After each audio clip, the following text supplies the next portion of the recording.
میرے پاک پیغمبر علیہ السلام انج گڑ گڑا کے اپنے رب دے سامنے اکھاں چوں آنسو بہا رہے نے، اے عرش والے ربا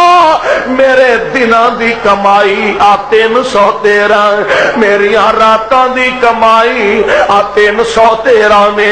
عرشاں والیا میں دن نہیں ویکھیا، میں راتاں نہیں ویکھیاں، میں سردیاں نہیں ویکھیاں، میں گرمیاں نہیں ویکھیاں، کسے مینوں گالیاں کڈیاں نے، کسے مینوں پاگل کہیا ہے، کسے مینوں دیوانہ کہیا ہے، کسے مینوں ساحر کہیا ہے، کسے مینوں مجنون کہیا ہے، کسے پتر مرن دے تانے دیتے نے، کسے بیٹیاں دے مینے دیتے نے،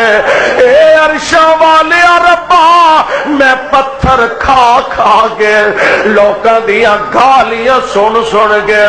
اللہ 313 توحید متوالے تے پروانے لا کے آیا۔ اللہ جے آج انہاں نو مٹا دیتا گیا، زمین دے سینے تے کوئی تیرا نام لین والا نہیں بچے گا۔ میرے آقا اس عاجزی نال اس انکساری نال دعا بہ کرتے نے، میرے محبوب دی چادر نبوت گر جاندی ہے،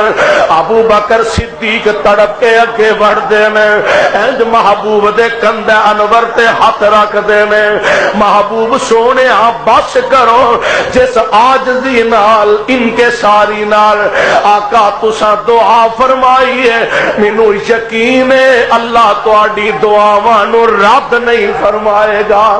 اللہ تہاڈیاں دعاواں نو ضرور شرف قبولیت نال ہمکنار فرمائے گا،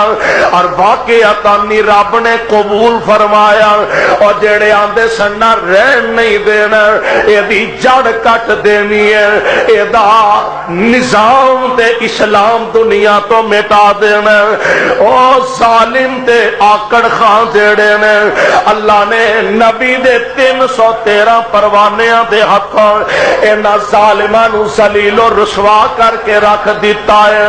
کئی تے جہنم رسید ہو چکے نے، تے کئیاں نو قیدی بنا کے آمینہ دلال دے پروانیاں نے تے جگہ دے پیر علیہ السلام دے دیوانے قیدی بنا لیا، تے انہاں قیدیاں نو مدینہ طیبہ پہنچا دیتا۔